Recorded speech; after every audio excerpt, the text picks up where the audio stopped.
Bonjour, Université nationale autonome du Honduras, Faculté des humanités et des arts, département de langues étrangères, littérature comparée, présentation de la comparaison entre deux œuvres, la première française et la deuxième anglaise.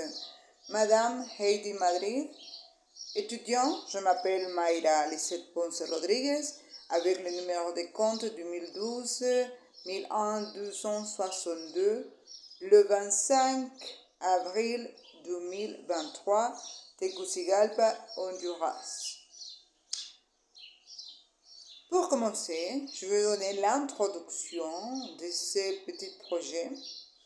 Ok, c'est grâce à ce projet de ce projet comparatif du cours de la littérature comparée que j'ai réussi dans l'Université nationale, que je pourrais faire la comparaison entre deux œuvres littéraires. Comme je dis déjà, la première d'origine française et la deuxième d'origine anglaise, laquelle sont très reconnues à niveau mondial. En faisant une approche historique et personnelle et leur influence entre eux-mêmes. Tout d'abord, le premier auteur français s'appelait Jules Verne. Il a été un écrivain, dramaturge, romancier et poète français qui est né le 8 février 1828 à Nantes en France. Jadis, il est considéré comme le père de la science-fiction. Il a écrit le roman Le Tour du monde en 80 jours qui a été publié en 1872, qui a été le livre que j'ai lu pendant cette période. Avec la fin, afin de déchiffrer un peu plus sur la culture à cette époque-là, ce fait historique et réel, étant donné que l'Américain George Francis a voyagé autour du monde durant 80 jours en 1870. C'est-à-dire que ce roman est appliqué avec un fait réel. Par conséquent, ce roman contribue à la réflexion sur des valeurs presque absentes aujourd'hui, telles que la responsabilité, la chevalerie, l'honneur. De la même manière, il a décrit de nombreuses avancées technologiques qui n'existaient pas à cette époque. Pour Jules Verne, cela a contribué à décrire les espaces physiques, montrant sa véritable passion qui a été la géographie. Laissons au lecteur un voyage extraordinaire avec tous les œuvres qu'il a écrites.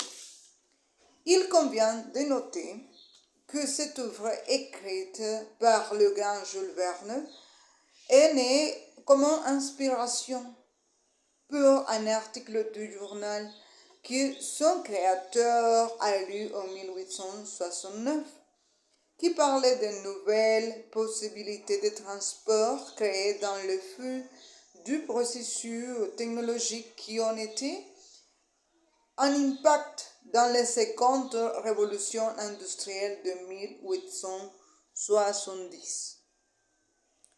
D'un autre côté, je vais introduire la partie de l'œuvre anglaise. Ok, la deuxième œuvre littéraire anglaise, Frankenstein. Dans ce cas, Frankenstein a été le deuxième livre que j'ai lu et c'est le livre que je suis en train de faire la comparaison entre le Tour du monde en 80 jours.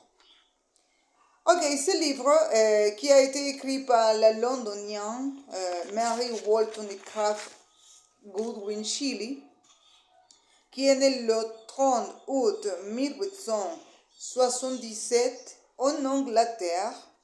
Il a été une romancière, elle a été une romancière sans formation académique puisqu'elle a reçu des cours particuliers chez elle par leurs parents, au contraire de Jules Verne, parce que Jules Verne, il a des études académiques, parce qu'il est avocat. Par conséquent, dans l'époque qui a vécu Mary Shelley, aucune femme écrivaine était acceptée dans la société.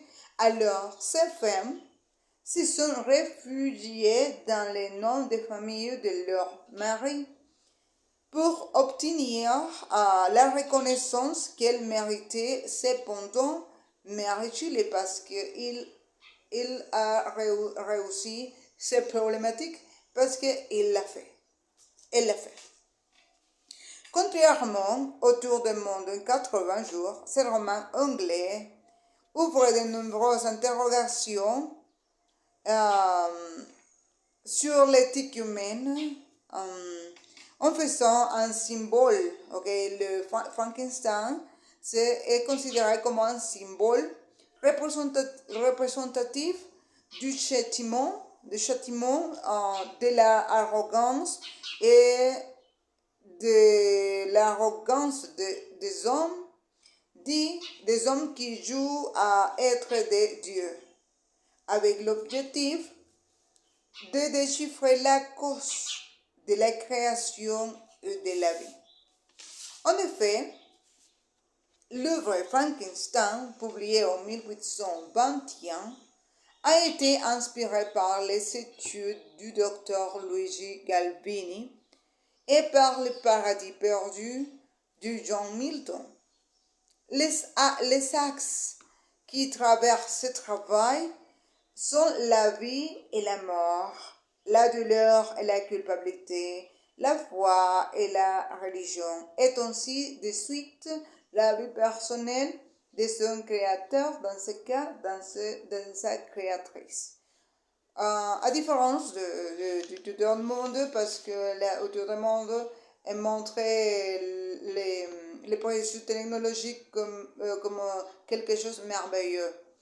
Bref, les deux écrivains ont vécu la montée de la révolution industrielle. Laissant libre cours à leur imagination vers l'impossibilité et même ignorant les bases de leurs inventions dans les histoires de leurs romans, ce n'était pas un obstacle à la réalisation de quelque chose de futuriste et captivant. Je vais mentionner que Mary Shelley vécut pendant la révolution industrielle, de la première révolution industrielle, et Jules Verne vécut dans la seconde révolution industrielle. Et c'est pour cela qu'il y a quelques influences technologiques dans ce roman et sa création. Merci beaucoup, madame. Je m'excuse d'avoir fait l'exposé de cette manière ainsi simple. J'ai des problèmes avec mon portable parce qu'il est tombé en panne. Donc, j'ai réalisé l'exposé avec mon portable. Merci beaucoup.